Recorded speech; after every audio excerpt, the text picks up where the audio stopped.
turn me around. Keep pressing on, 'cause my soul is heavy bound.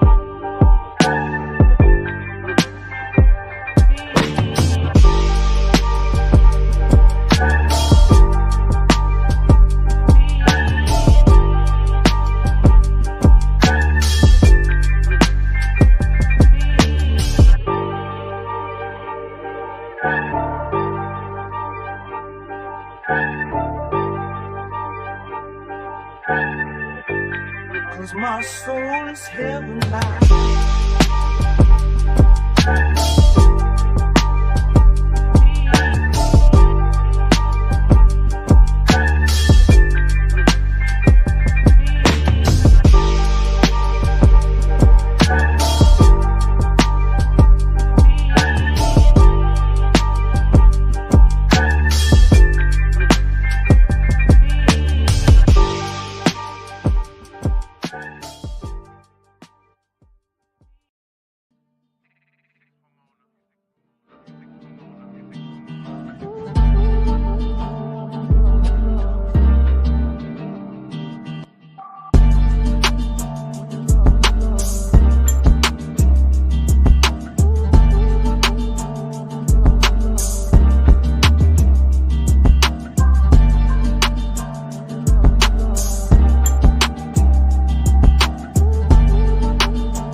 What is the deal? What is going on? What's happening with my Raider family? Y'all already know what time it is. It is Wednesday, so y'all know what it is. Rundown is live at 5, man. So today, y'all already know what time it is. I've been promoting it, man. We got a special guest in the building. We're going to be breaking down the Raiders offseason. Need to get his thoughts on that. Also, see what other things the Raiders can do to improve the team as well. So without further ado, man, let's go ahead. Let's get that intro started, and let's get the show cracking.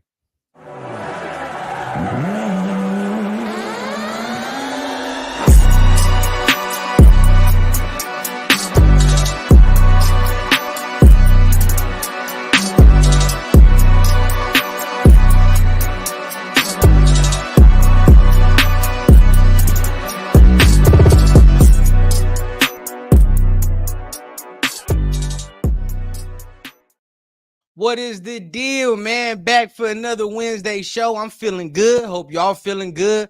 Y'all already showing up thick in the building, man, so you already know what time it is. Before we get to our special guest, you know I always got to give love to my people that show up and show out. That's always in the chat for your boy, man. So without further ado, y'all know how we got to get every rundown show started, right, with the first segment of the day, which is...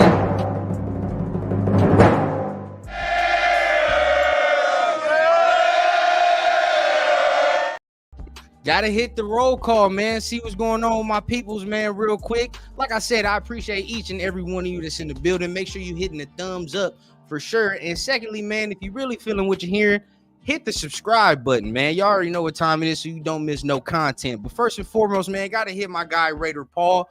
What's the deal? Glad you in the building, man. Always a treat to see you in the building. So Cali Stream, what's going on, man? First time I seen you in the chat. So always welcoming new brothers and sisters to the chat, man. Glad you can make it. My dog Leo TRS in the building. What's going on, man? Glad you can make it for sure. Nick 209, Sanjit, salute one of the goats for sure, bro. For sure. Gonna be bringing them on in a second. You already know what time it is, man. Got to shout out the chat real quick. OJ, what's going on? Glad you can be here in the building, man. Gotta shout out my guy. Mason Bailey in the building too. What's happening? What's going on? And last but not least, one of the guys for sure, man. SoCal Sal in the building.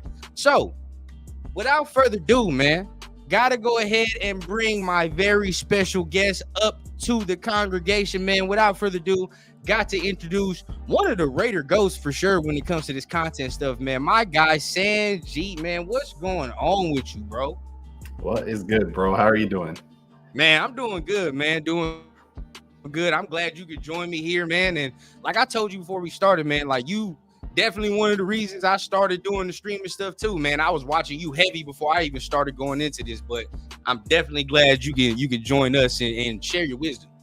I appreciate that, man. I appreciate that. I'm excited, bro. Every time I'm able to go live, I'm always excited. It's hard for me to go live by myself. Right. You know, it's a different vibe versus when you're able to get on with someone else. You know, you guys can kind of talk, go back and forth. So I'm excited, man. Love when I'm invited on, right? So I'm excited. Hey, man. We're gonna get real deep today, man, because I definitely want to go ahead and get to talking about the Raiders offseason up to this point, right? And where we have gotten. But before we do that, we have a little segment on here that we always do, man. We talk about the recent news that's been going on. So we call it a segment, Raider Recents. We're gonna start off like this, right?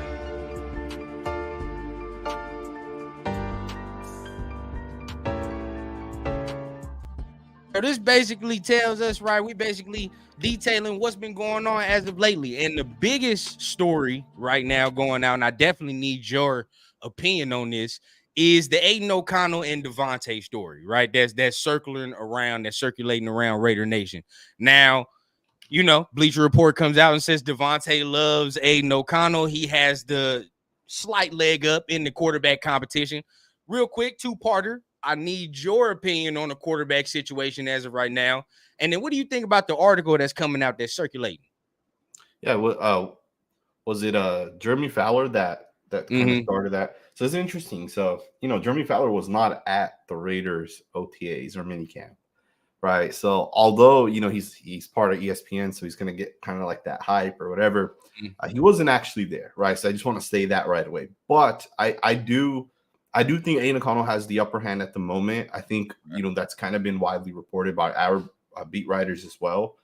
You know, hearing Devontae Adams say he quote unquote loves Aiden O'Connell, you know, it sounds good in the offseason, but I want to see how it translates into the regular season.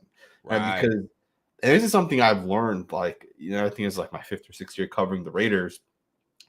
Offseason hype doesn't always translate.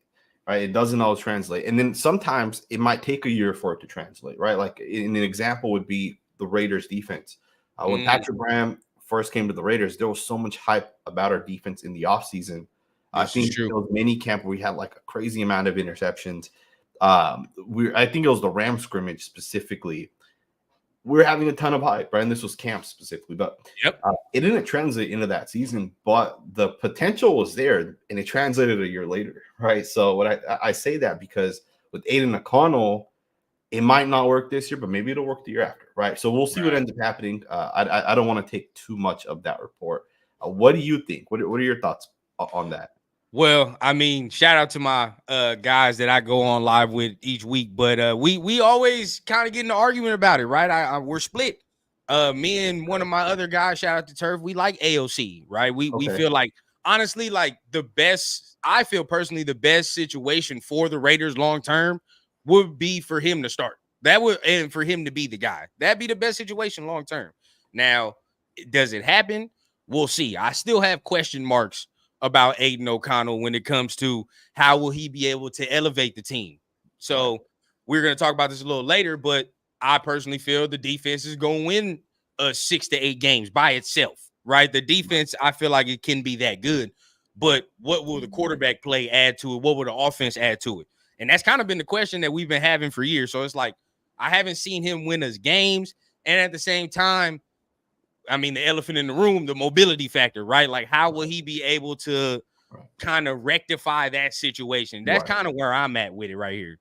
Yeah, it's interesting that you say that because, like, you know, whenever I say, hey, you know, I have issues with the mobility, people always reference Tom Brady. Well, Tom Brady's not the fastest quarterback. But I think Tom Brady over a long time, you know, he was what, like 43 when he, you know, in his most recent season or whatever his age was. Tom Brady for 20 years learned how to navigate the pocket. And then early on in his career, he was fast. He was quick enough, right? Right. I think, you know, Tom Brady in his first 3 seasons was probably faster than what we've seen Aiden O'Connell. Yeah. Right? I think Aiden O'Connell is like on the very, very, very end of the spectrum in terms of his movement. But I do hope it translates into the Raiders having success, even if he's not able to move. You know, he can still throw the football. I think there were reports that this guy was doing really, really well in OTAs ahead of Gardner Minshew. I think those were kind of like the reports coming out. The zip on his ball is a little better. So that's the vibe I got. Yeah, that's something to at least look forward to. You know, and I'm actually excited for that. I really want to see what this guy can show us in the preseason, and then even as you kind of go forward into the actual season. Now, something that excited me real quick before I get to that, Space Beast, I appreciate the super chat for sure, man. Glad to have you here, man. Hey, my guys are excited to have you in the building, man. So I know it's going to be a good show. But I want to get your thoughts on this. To me, right, when it comes to AOC and all this, when I'm talking about what I'm excited for his game, it's his accuracy, right? And I kind of saw a little bit of it last season in certain spots. Now, it wasn't consistent, but at the end of the day, I saw certain things in certain games where I was like, okay, that was a throw. That was a throw. So do you think that he has that type of skill set to be able to hone in on, become that franchise quarterback? And do you think that's enough? Because realistically, that's really what he's going to lean on the most. Right. Yeah, I mean, I honestly think when it comes to, you know, if you look at a quarterback, there's so many different categories. But if you're only looking at his ball placement, if you're only looking at the accuracy, the zip, the power, he checks those boxes. Honestly, Aiden O'Connell's, you know, if you take the 32 starting quarterbacks and Aiden O'Connell's one of the 32, he's probably in the top 10 in terms of ball placement. I agree. Phenomenal ball placement, phenomenal arm. That's not an issue at all, right? I think the big question mark is going to come down to, can he read coverage well? Is he going to be able to translate that part of his game? And then will he be able to make those off-script plays?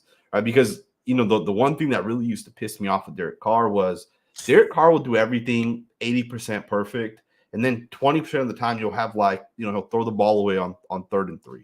Right? Which didn't need to happen at that time. Yeah, I agree. Right. And those are the plays that ultimately led to the Raiders not making the playoffs, right? Over the course of a season, right? Not one game specific, but over the course of a season, you know, those plays add up and you don't win games because of those type of plays. Right? The difference between Patrick Mahomes and Derek Carr is Patrick Mahomes makes those plays. All right. Josh Allen, Jalen Hurts, Lamar Jackson, these guys make those plays. Right. And the one reason why I hesitate with Aiden O'Connell is he'll make every pass 100% of the time. Devontae Adams will open 100% of the time. There will be a time on 3rd and 3 where they mix coverage. They're going to confuse Aiden O'Connell, right? They're going to go cover 2, that into sort of zone, some sort of man-to-man or whatever it is. Maybe they bracket one guy and they play zone on the other. They're going to do something to throw him off, right? Yep. In that moment, can Aiden O'Connell, you know, it's a 3rd down play. The game could be on the line. Is he going to be able to make that play? Right. The initial read's not there. The initial design of the play is not there. He needs to buy extra time. Will he do that? Right. I think that's going to be the one thing that could hold Aiden O'Connell back if anything does.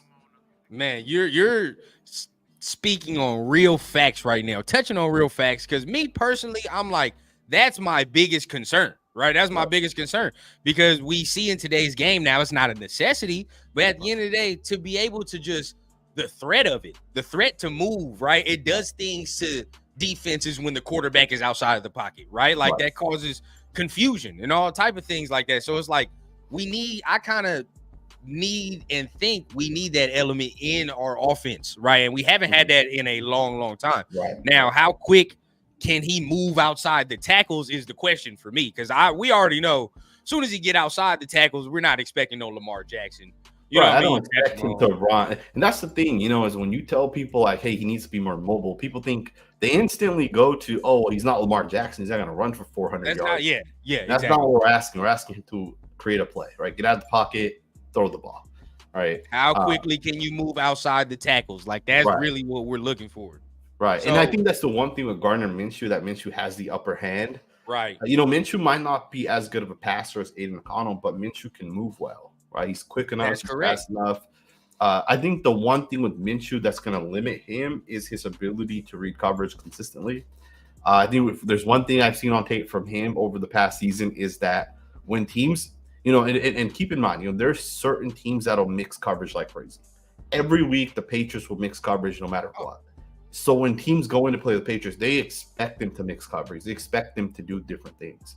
Right. But then there's teams like the Chiefs that'll play man coverage on majority of snaps. And then it's those key moments that they mix coverage, right? So when you don't really expect it.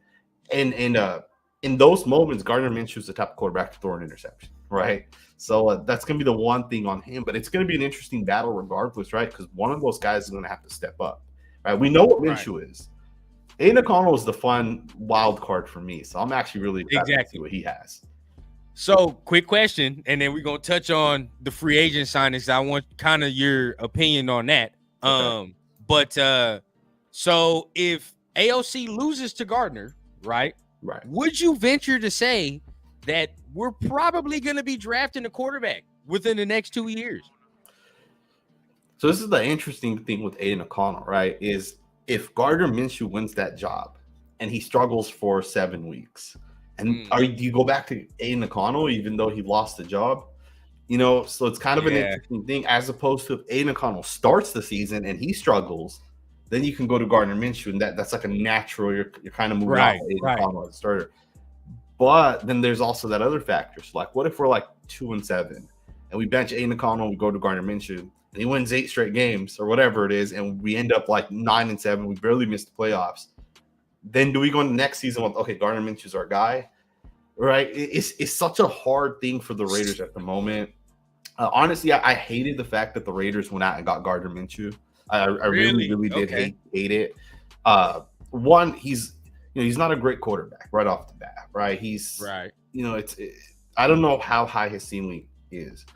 I would have rather just preferred, if you couldn't get the quarterback you wanted in the draft, just go into the season with Aiden O'Connell and let him play all the games. If he sucks, we'll win 4 games and we'll go into next season with a top 4 or 5 pick, and we'll get a quarterback at that point.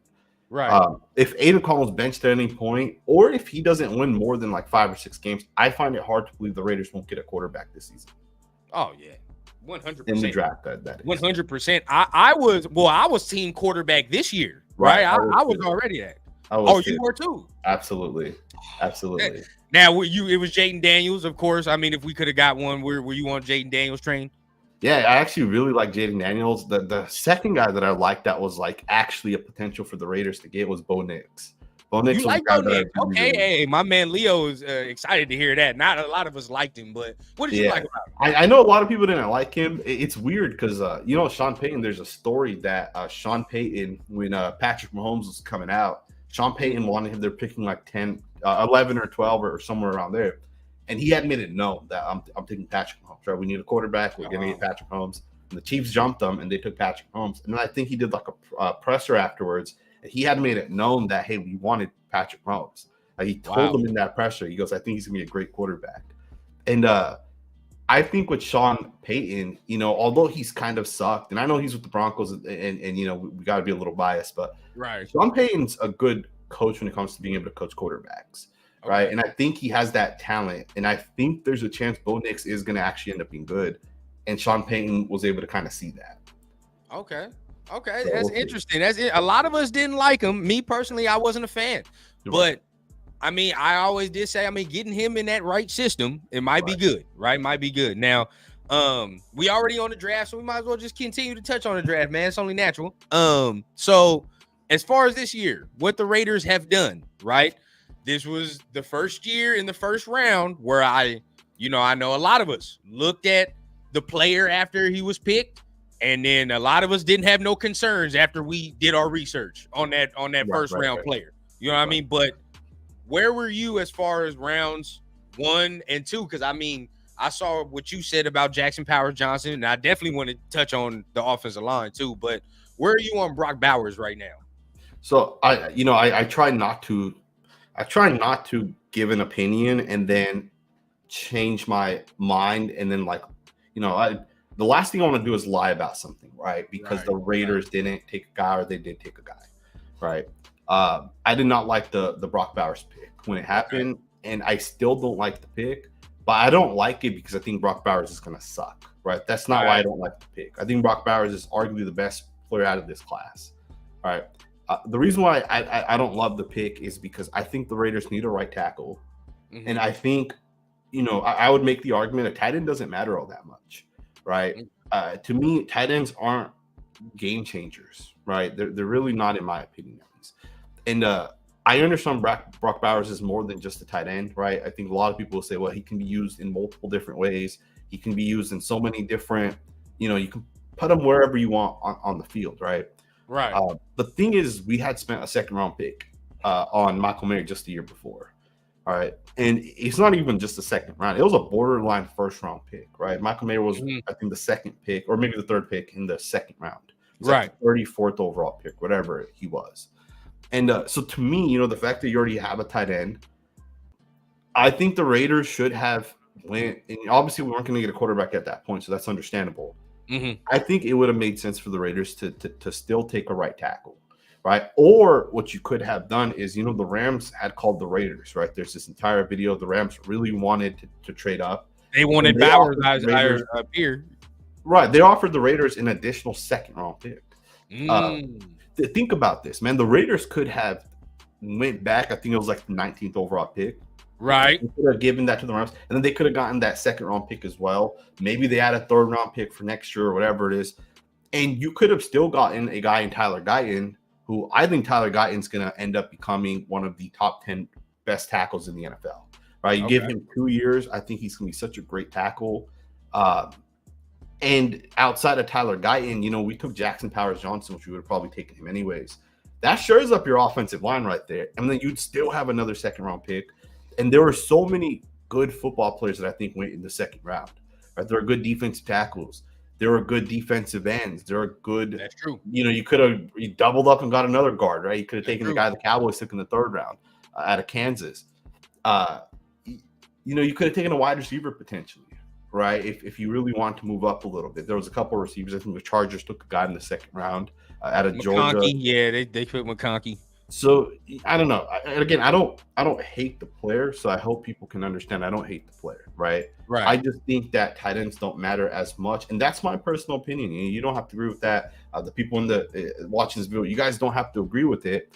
But I just don't think tight ends win Super Bowls, and I think tight ends are reliant on their quarterback and their scheme. All right, I think they're reliant, and truth be told, we have Devontae Adams, you have Jacoby Myers, you have Trey Tucker, you have Michael Mayer. Those guys aren't going to have success if the quarterbacks suck, right? So none of those guys really matter and will not impact the Raiders to win a Super Bowl.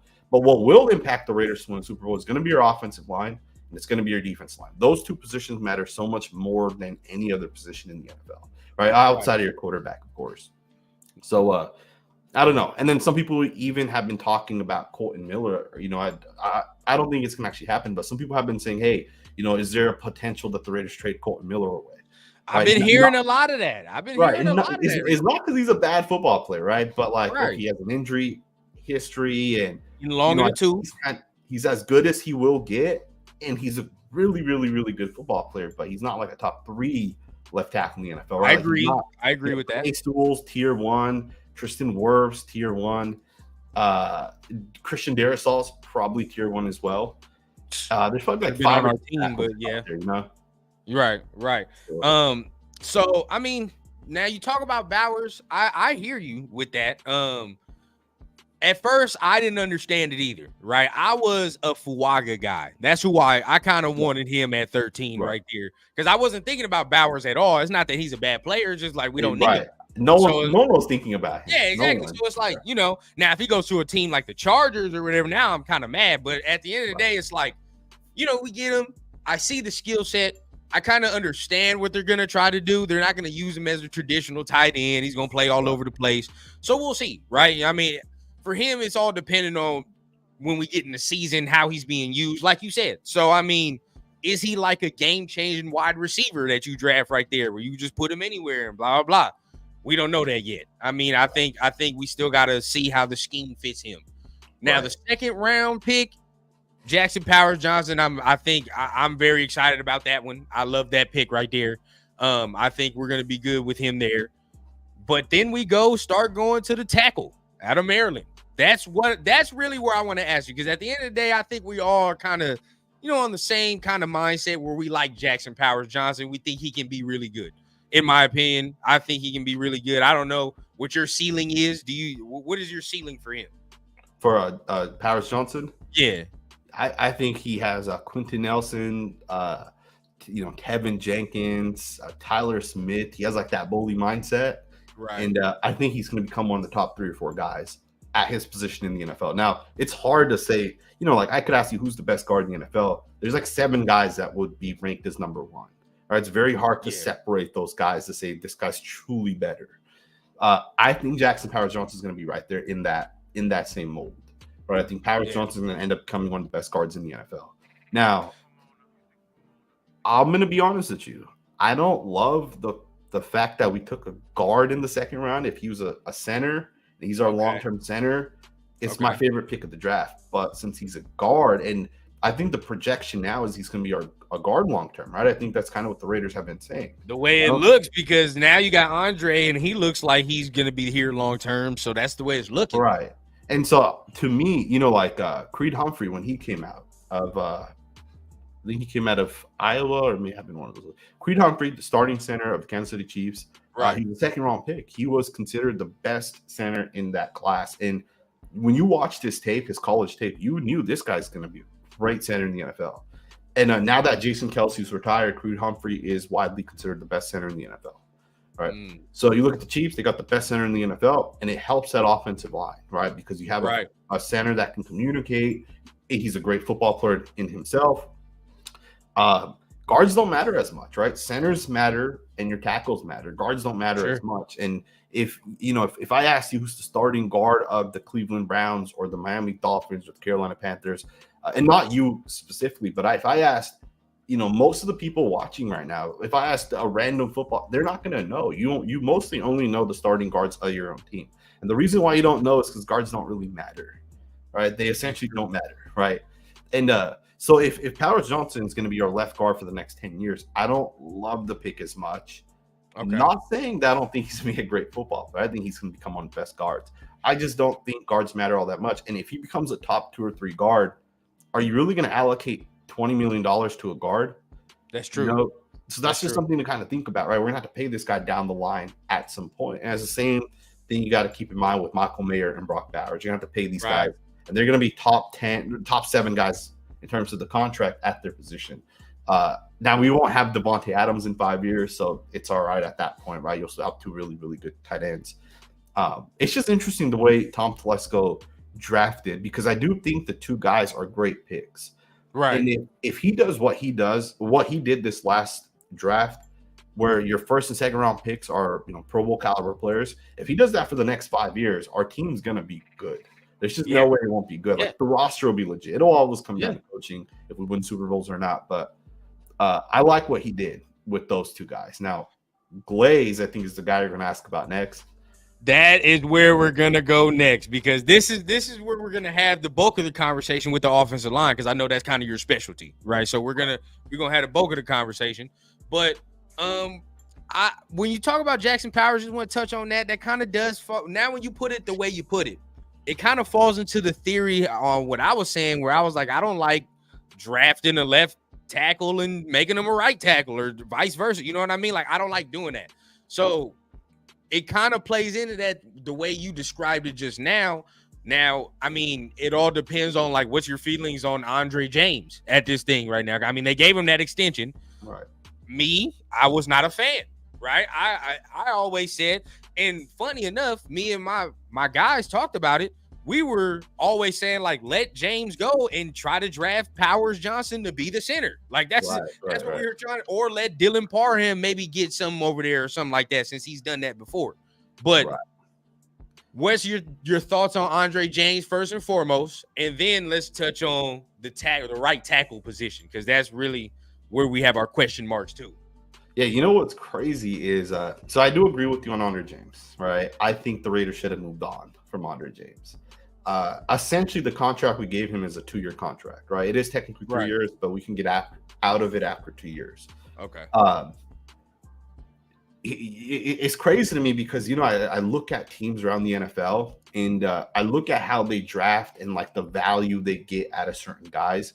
And sometimes, you know, you can predict guys that are going to be good football players, right? Especially on the offensive line, to me at least, right? I feel like you can predict it pretty quickly, right? If you guys watch, for example, Creed Humphrey's tape when he came out, this guy's a monster, right? He was so damn legit coming out.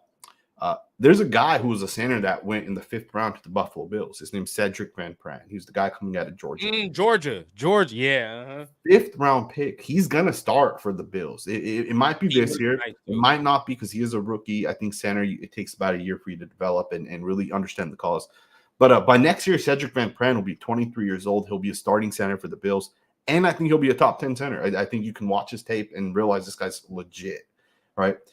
So sometimes I look at these teams and I say, why would the Raiders just not, you know, do what that team's doing, right? Where you're getting all this value, especially on the interior offensive line, right? And then another thing is just like, so we didn't take a tackle, right? We waited until the 3rd round to take Delmar Glaze. Right. And the crazy thing with Delmar Glaze is, you know, he was never really that good at Maryland. Like his tape was never that good. That's what I'm saying. And, he had a good Senior Bowl, and I think Tom Telesco appreciates the Senior Bowl a lot more than other people might, and I agree with Telesco 100% on that. Even the Senior Bowl is, you know, if like Darnell Wright, for example, went to the Senior Bowl and he kicked people's ass at the Senior Bowl. Right. You know, and then with that, he ended up being like the 9th or 10th overall pick last year in the 1st round. You can watch guys at the Senior Bowl, and you'll see the competition they're going up against. So I do understand if Delmar Glaze had a great Senior Bowl. I didn't have the tape this year to the Senior Bowl. At least I don't have it anymore. I had it early on in the process, but they kind of blocked it out, so you can't log in and go back and watch the tape. But there's a couple of interesting things with Delmar Glaze. One, his tape wasn't that good, right? And you can kind of look at guys and you can kind of predict guys. And I think with Glaze, I'm just not sure if he's ever going to be a good tackle. And I think he's like 6'4", right? I believe he's 6'4". Right, yeah, he's not that big. He's not that big. Right. But so another interesting thing with that is, you know, if you guys think about this, you know, a lot of people, I'm not a believer up there in Munford. I've been very open about that. I don't think he's going to translate into a good tackle. I might be wrong on that, but we'll see. Something tells me it's not going to work out. Okay. So the interesting thing is if the Raiders were sold on Thayer Munford, right? Let's say they are 100% sold. This is the guy that's going to be our long-term right tackle, or this guy's going to be the long-term right tackle. If that was the case, why did they spend a 3rd round pick on Delmar Glaze? All right, why did they take an offensive tackle in the 3rd round? And the crazy thing is Cooper Beebe's a much better guard than Delmar Glaze will ever be, right? So if you think that, hey, Delmar Glaze, well, we drafted him because he might play tackle, but really he's going to be a guard long-term and he'll be a good. Why wouldn't you just take the guy that's already a guard? That's true. Yeah, that don't make sense. Right. So I don't know. I just feel like I don't like the Delmar Glaze pick. I felt like it was a reach. You know, if you want an offensive tackle, you take one in the 1st round, right? 2nd round, there's a lot of talent in the 2nd round. Sometimes you can get lucky in the 3rd round. The Chiefs got lucky with Wanya Morris last year in the 3rd round. He'll be their starting left tackle this season. Sometimes you'll get luckier in the later rounds, but mostly if you want a starting caliber tackle, you can look at every starting tackle this year in the NFL. I think it's like 78% of them were first round picks. And then I think like 18 or 19% are like second round picks. You got a percent of third round picks, but they're mostly guys that were drafted high. If you wanted a starting tackle, why take one in the third round? Just take one in the first round. Right. And then, so to me, I question that a little bit, right? I feel like they could have been, I would have taken a running back in the third round. Right? The Raiders could have gotten an absolute stud. See, now this is where I was kind of different on that too, because I wasn't a fan of that Delmar Glaze pick at all. Right. I didn't like it. I thought there were multiple other players we probably could have got at that time. Right. But kind of where we differ is I kind of like Thayer Munford. Me personally, I think he can work out. I've seen a level of nastiness from him that I like. You know what I mean? Now, last year in his stint when he was kind of filling in for Colton Miller, I did like that little stint as well. Look good. Right. But now I want to see if he can put it all together and be consistent. That is a question mark too. Now, I'm not going to sit here and say he's going to be the end all be all because I don't know yet. But from what I've seen, I am positive on that feeling right there. But I kind of want to touch on something that you just talked about when it comes to Colton Miller, right? I have seen over the past couple weeks as of lately a lot of disdain for Colton Miller, right? Like, and I'm talking about like people saying, trade him. I'm ready to move on. Let's find something. Now, we understand that left tackles don't grow on trees, so you can't do that, right? But at the end of the day, and we don't even have a suitable replacement, but I do kind of get people's concerns because the injury factor is starting to become something that's more prominent, right? When it comes to Colton. What are your thoughts on Colton and how, it's kind of turning on it? It is kind of interesting that's happening. I'll be the first to tell you guys, I really, really like Colton Miller, right? I really, really like him. One of the first players I ever really spoke to was Colton Miller. Was one of the first guys I really started speaking to. He came onto my channel long time ago. The good thing with Colton Miller is this season and next season he's under contract. He's only going to make $15.6 million. Okay. Among tackles, right? I don't know the exact number of what the tackles are. That's not bad, right? You got 2 years at 15.6. That's not bad at all. Not terrible. Especially if you consider, I think he's a top 10 left tackle, right? That's kind of where I would rank him. And there's a lot of good tackles in the NFL. The thing with Colton Miller that I'll say is he is still only 28 years old. So he's still, although he's not super young, he's still a young football player. 2 more years, he'll be 30, at the end of, 44, 24, 20. So going into the 26th season, you can arguably move off of Colton Miller at that point. Right. Now, you might not be able to trade him if he becomes a free agent or whatever. And I wouldn't even mind just signing him and bringing him back, but the value of the contract has to be right. And then again, I don't want to make it seem like I think Colton Miller is a bad football player because I don't think that. No, I don't think that either. To be honest, I think this scheme's going to fit him even better. And I think we're going to see that this guy's an absolute stud, especially in this scheme. And another thing to keep in mind is, when you look at, for example, let's say Christian Darrisaw, for example. Darrisaw's a really good pass blocker, right? Really, really good at pass blocking. Darnell Wright, really, really, really good pass blocker. I would say Colton Miller is a way better run blocker than he is a pass blocker. Okay. I think he still has struggles in pass pro. He still loses, right? There's still snaps where he will lose. And if Colton Miller doesn't get help against, let's say, like Myles Garrett or TJ Watt or one of these top 5 or 6 pass rusher defensive Nick Bosa, right? He would struggle against those guys, right? In pass pro specifically. But that's not a knock, right? We got to realize that in the NFL, we don't have all pro tackles on every team across the board. There's a lot of Colton Millers in the NFL. Brian O'Neill is a solid starting tackle for the Vikings.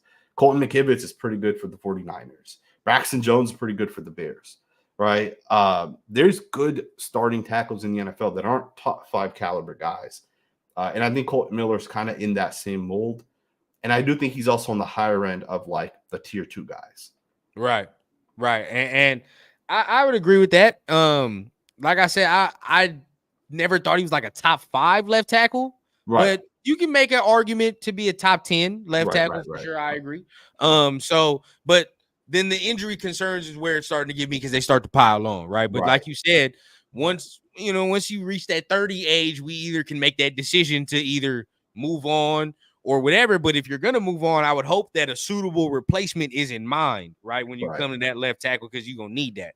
Right. So one last position or guy that we got to talk about on the offensive line, and I kind of want to move to the defense real quick.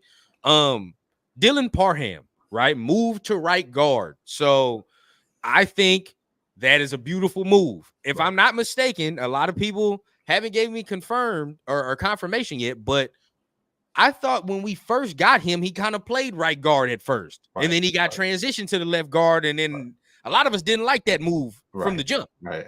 So it's like, at least now he's back to where I think he's more natural. I think our offensive line coach said he's more natural over there too. What's your thoughts on them moving him to right guard, and just your thoughts on him in general? So I do want to state something.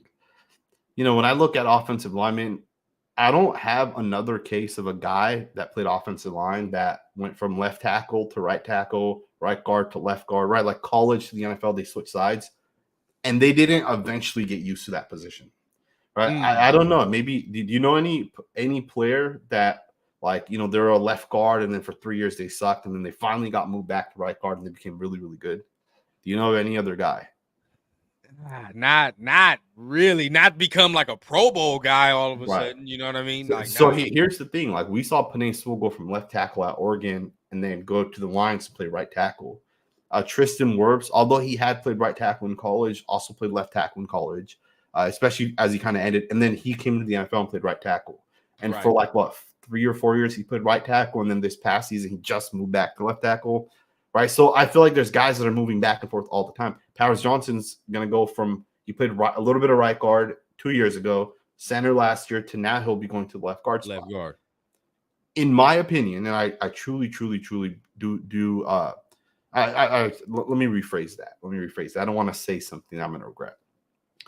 There's a chance that Dylan Parham's just not a good football player. Like, there's a chance he's not going to pan out. Now, I'm not saying I 100% believe that, because I do believe in development. I think that's a real thing, obviously. Right. And I do think Dylan Parham going into year 3. Year 3 is the final year you're able to tell if a guy's good or not.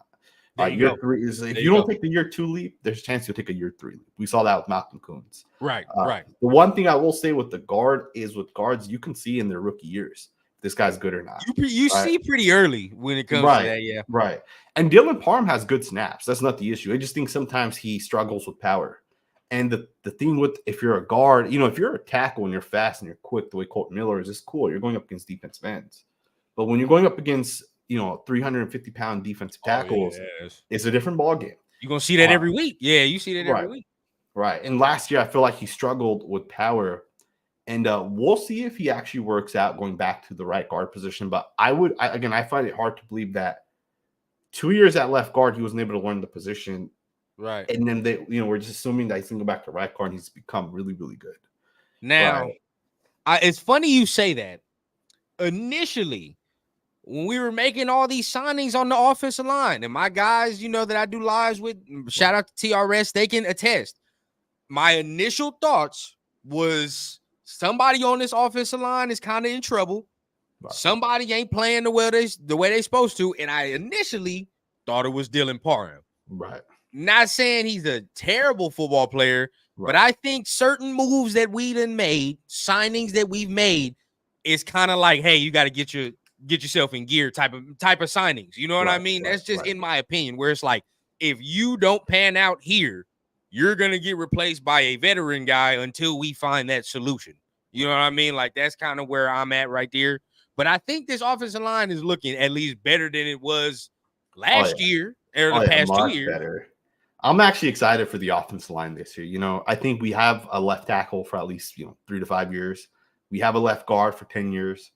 I think center, right guard, right tackle are question marks. I think Darren Munford has upside, right? I think he really does have a lot of upside.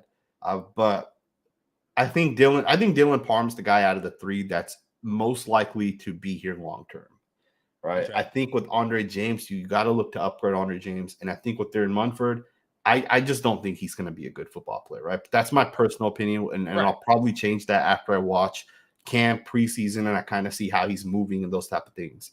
But at the moment, my prediction is Thayer Munford's not going to be, the foundational piece at right tackle for the Raiders. Okay. And if he's not, then I don't know what we're gonna do over there. Now it starts to look ugly. But we transition to the defense, okay? And now this is where I feel like the grass is definitely greener when you start talking about this side of the ball. Right. And it's like I don't remember last time I've been so giddy about talking about like a Raiders defense before. I don't remember. But where first of all, a lot of people are saying top 10 defense, right? I would agree we can be a top 10 defense, but then I start holding the horses when people start talking about a top 5. Right. Only reason I say that is because I still believe we got some holes that need to be addressed. Primarily, cornerback 2, linebacker depth. It scares me, right, when it comes to that. I mean, when you look at this defense, I know it looks good, but where are the weak spots to you when it comes to that? That's an interesting question. So, I do agree with the linebacker room in general, right? Because I do have faith that Robert Splain's going to be a good linebacker. Oh, for sure. Right? Yeah, no question about Robert Splain. I do question Divine Diablo a little bit, right? Yep. He's really never developed. He's really never taken that step, and he's been here for 3 years, right? Thank you. Now there's a possibility that year 4 is the year that he takes off, right? Like athletically, Divine Diablo's he's the most athletic linebacker we have, and it's different. It's a different speed, for right? Sure. The way he moves. But that doesn't really matter, right? We're talking about football. It doesn't. Everybody's fast. Everybody's big. And not even to cut you off, bro, but I said this last week. If we're talking about Divine Diablo and somebody starts with his measurables, like, bro, he done been here for 3 years. I know how tall and how fast he is, bro. Like, you feel what I'm saying? Like, I need to see the football now. Right. Now, I think there's a chance Luke Masterson's going to replace him. And I think Luke Masterson is going to end up having, he won't be as good as Robert Splain, obviously, but he'll take that similar path to Robert Splain ultimately took. And I think there's a chance Luke Masterson replaces Divine Diablo this season. Okay. And then after the season ends, right, like we'll see a shift where Diablo starts off. Masterson eventually gets more snaps ahead of him as the season goes on. And then Diablo ends up just leaving the Raiders after the season. And then Masterson's the starting linebacker going into next season. Okay. Masterson has a ton of upside, in my opinion. I like Masterson. I do. I like Masterson. Right. And then with Tommy Eichenberg, we'll see what he can develop into. I don't expect anything out of him this season. I'm intrigued on Tommy Eichenberg, though. I do think, like when you talk about shorts and shirt, he's not going to surprise you or anything, but I think he's a football player, like a natural football player. Right. Right. I definitely agree with you. I like him long term for sure. I just think when it comes to rookie year, not every guy's going to have success. I think linebackers in their rookie seasons don't always have a lot of success. Right? I think it takes linebackers a year or so because the speed's just different, right? Obviously, in the NFL, calls are different. Linebackers are oftentimes expected to do a lot more in the NFL as well. I do agree with you on what you're saying with the linebackers. I do think there's some weaknesses there. But I will also say this, I think if there are weaknesses with the linebackers, I think Isaiah Palamau helps the linebacker unit because there's going to be a lot of times where we're going to play nickel defense or, that big dime defense where you ultimately end up putting Palamau at the linebacker position. Right. Speaking music to my ears right now, man. My guys know I like Palamau, man. That's my guy. I think he's going to break out this season. And I think Marcus Epps is a good football player. I think Trayvon Merrick is a good football player. And I think these guys are smart and they're well coached.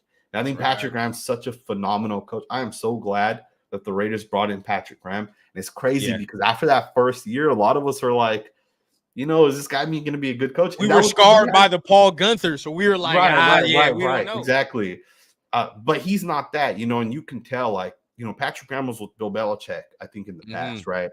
And you can tell Patrick Graham knows how to coach defensive back, right? And Bill Belichick does as well. And, I saw this video from years back. I think they were talking about, the Malcolm, what's the cornerback's name that got the interception? Oh, Malcolm Butler. Right. So there was a moment where it was like a 20-minute video around that one play that he had that interception, and Patrick Graham was sitting with Bill Belichick in the cornerback room, and they're talking to the guys, and it was one of those things where and this was just 3 weeks ago.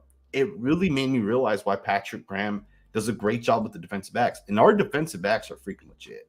You know, we might not realize it right away because, you know, these guys don't have a ton of interceptions. They're not like straight up just shutting people down. But historically, our defensive lines also sucked, right? Our defensive line, you know, in Patrick Graham's first year, the defensive line sucked. In his second year, for half the season, the defensive line was underperforming. Yep. And I think to have a good defensive back unit, you got to have a good D line, right? You got to be able to pass rush because it benefits. You know, these guys can't cover forever, right? I don't really see the second cornerback position or the third, whatever you want to say, outside of Jack Jones and Nate Hobbs. I don't really see that being that much of an issue. I think that the Raiders have, you know, they have Jacory Bennett, they have Brandon Faison. You know, Faison's been in the NFL. What is this, like his 5th or 6th year in the NFL? Yeah, he's up there. He's like his 5th or 6th year or something like that. Right, and then you got the other 2 rookies as well. So Bennett was a 4th round pick last year. Yeah. And then we got another guy in the 4th round this year in Richardson. Yep. I'm not worried about the corners or the defense backs at all. Honestly, I don't really see there being too many issues with this defense. I think we have on paper, you know, a top 5 defense. And then I think coaching wise, our defensive, our coach, our defensive coordinator is a phenomenal coach. Right. So there should be no reason why the defense should not be legit. Now, it may not rank as like a top 5 defense because I think our offense might struggle. We might have like turnovers. We might have, you know, we get in situations where a team gets up 10 points and then we start forcing some things. So the defense might give up more points because of those type of things. I love this defense, man. I cannot be more excited for this defense. 100%. And only reason I'm bringing it up is like, you know, we got to be able to point out just a little bit of the flaws. And my thing, right? Because I saw your video that you posted and put out about free agents that the Raiders could look at, right? Stephon Gilmore, 100%. Not only just because of, you know, the ability factor too, but just I think too we need a veteran in there. I've been saying it for the longest. Like we need a veteran in this very, very young DB room, right? You know what I mean? It's just gonna help the development of everybody that's in there. If you got a guy like Stephon Gilmore in there, right? Like that's where I'm thinking. Yeah, and then, you know, another thing is it's like you know, we brought in Marcus Peters last year. I think that was a terrible signing, not because of like, you know, he couldn't be a good football player, but you know, when I look at Patrick Graham's one of the smartest coaches in the NFL, right? Like he knows, especially when it comes to defensive backs, right? He needs guys that are smart, right? So one of the reasons why Jack Jones came in here and had success, even though Patrick Graham had never worked with Jack Jones in the past, was Jack Jones came from the Bill Belichick scheme, right? He came from that same That's true. Those things. And I think as he came here, Patrick Graham can utilize those type of guys. Right. And then you look at a guy like Jack Jones, or I'm sorry, a guy like Nate Hobbs, who's also very, very smart. You know, again, we'll see what happens with Jacory Bennett or Brandon Faison, but I wouldn't be mad at going out and getting, you know, JC Jackson's available. He's from that same tree. I've heard that as well. So there's some options out there, you know, and I think the Raiders should definitely consider it. You know, Gilmore would be the guy, right? I think that's the guy you gotta really try to bring in. I think he's like up 10 to 15 corner. I like that one. Yeah, I think he would just make sense. And you just talked about kind of Jack Jones and his kind of touches and all that with Bill Belichick's scheme. Same with Gilmore, right? Comes here, he's very familiar. Now we just talked about the D line, right? And we think that is probably the strength, not probably, but I think it is the strength of the defense at this point right now. But we have a super chat right here. Shout out to On6. He asked, what is Nesta J. Silvera's chances on making the team? Now, my thing is this, and I've said this too. I think it would bode well to get more rotation in there, right? It would just bode well to get more rotation. Like now we talk about the DTs after Christian Wilkins were good. Right. Now, or Adam Butler too, John Jenkins, but then you start talking about some of the guys who are kind of on the fringe to make the team. Right. Byron Young, Nesta J. Silvera. Where's his chances on making the team? Byron Young and stuff like that. Yeah. First and foremost, shout out to Aunt6, man. Always supporting, man. Really, really, really appreciate you. You know, it's interesting because we're gonna have a tough cut. We're gonna have probably 2 tough cuts because Christian Wilkins is a D tackle. He's going to make it. John Jenkins, Adam Butler. You got 3 guys that are 100% locked in. For sure. I think at max you have 3 more D tackles, and I think that's like at max. That might even be too much, to be honest. We might only bring a total of 5 defensive tackles.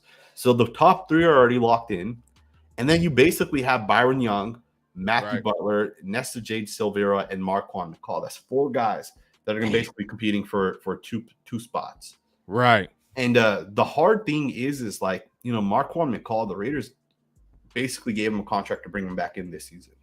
All right, he could have went to another team. You look at a guy like Matthew Butler, who you drafted in the 5th round. Byron Young was a 3rd round pick. That's a crazy ass investment to make.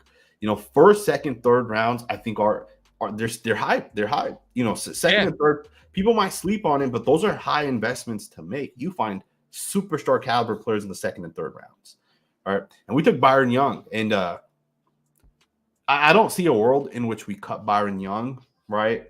But I mean, let's say Nessa Jade Silvera is dominating during camp, and let's say Matthew Butler takes the year 3 leap, and you're like, well, we don't want these 2 guys to go, right? Let's say they have phenomenal preseasons. You know, you got to start thinking like, who's the guy that you have to ultimately cut? Now, we did cut both Matthew Butler and Nessa Jade Silvera last season, and I think they went through like the waiver process, and we signed them back to the practice squad. The good thing is no one picked them up, right? No one ended up claiming them during that process.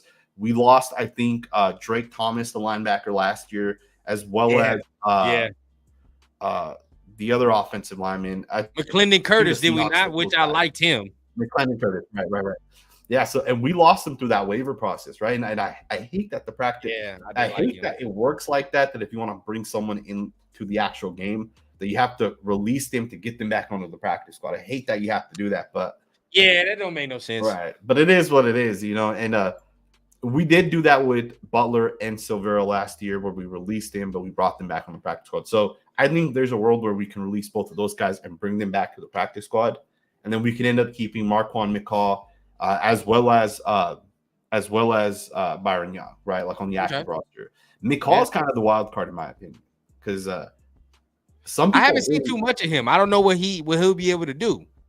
He was good. I think it was the Panthers. He was legit with the Panthers, right? I think 2022 was his first year. He was supposed to be the starting defensive tackle for the Panthers going into his 2nd season, and then he had a knee injury. And he didn't pass his physical. They released him. The Patriots came in and picked him up right away. They did the physical. They realized that, hey, his knee's messed up. They ended up releasing him right away as well. Or maybe the contract didn't go through or whatever. And then the Raiders waited a little bit, but then we brought him in. So he's a guy that has upside. Okay. Right? He's big. He's one of those Jordan Davis caliber of players where you got like guys like 6'5", 350, right? He's one of those massive guys. So that'd be beautiful. He's a guy to keep an eye on for sure as well. Okay, yeah, that's something, man. I'm glad you said that name right there. I'm definitely gonna be looking at that when camp comes on, because that's right around the corner, right? July 23rd. So when the pass come on, we definitely gonna know more about our trenches. But we coming up here on the bottom of the hour, man. I know you said you had some other obligations, but I appreciate you spending just an hour of your time, man, going over some Raider football, sharing your knowledge, man. Once again, man, I appreciate everything you did for the channel. Anything you want to shout out to the fans here? Anything you got going on coming up, man, that everybody needs to know about? Yeah, man. Some people know this. You know, I've been trying to put more effort in some of my videos. It's been a grind. It's been hard. You know, this year I'm trying to go live a little bit more as well. So I do appreciate the fact that you hit me up. We got to go live more often. We got to make it like an every other week type thing where we're getting together. We're going live. It's always hard for me to go live just by myself and talk. You know, it doesn't work for me. But I love coming on and talking to other people. So I hope we can do this more often. Oh, for sure, bro. For sure, man. I'm gonna open up the channel, man, whenever, especially when the season comes, for sure, man. Gotta get your intake, and especially when training camp comes, gotta get some of your thoughts on that. So this will not be the last time I have you on the channel. Guaranteed, man. Guaranteed. I really appreciate that, man. Hey, no problem, bro. Once again, we appreciate you for stopping by, man. Go ahead, handle your other obligations, man. But once again, bro, we're going to see you again here on the channel very shortly, for sure. Absolutely, man. Absolutely. All right. Thank you, man. I appreciate it. We'll talk soon. Much love, bro. Much love. Hey, man, and that is Sanjit here, right? Live for my guys, for my familia, for my guys and gals up in here, man, y'all already know what time it is. Got to bring y'all some of the coolest, some of the most fire guests in Raider Nation, right? Of course, we doing it all for the love of the chat, love for the nation. So hope y'all enjoyed that conversation. Right before I get on out of here, you know I got to give y'all some chat love, right? You know what I mean? Y'all was tapped in pretty much through the whole conversation. And like I said, if it's your first time here, we already an hour in. It's an hour of your time you ain't getting back. You might as well hit that subscribe button, baby. Hit that subscribe button. Boom. My guy SoCal, man. Love Sanjit, man. Definitely, bro. Hey, he dropped some wisdom on us today, man. Dropped some wisdom on us today, for sure. A lot of people talking about that 2 cents in the building. What's going on, man? Glad you can make it, man. Shit. Hey, I appreciate everybody joining in, right? Definitely getting tapped in with the conversation. If you missed the show, hit the rewind, hit the replay on this mug, right? Don't miss anything that we talked about. And at the same time, go ahead, share this out to some more of our Raiders familiar, right? Let them go ahead and get acquainted with one of the realest Raider shows here on YouTube. So once again, man, it's been another episode of the Raider Rundown, live and in person. Make sure y'all hit the like, hit the subscribe button, and we're going to see y'all next week here on the Raider Rundown. Y'all know what time it is, what I always say. We keep it authentic here from the clouds to the ground here on the Raider Rundown. Peace.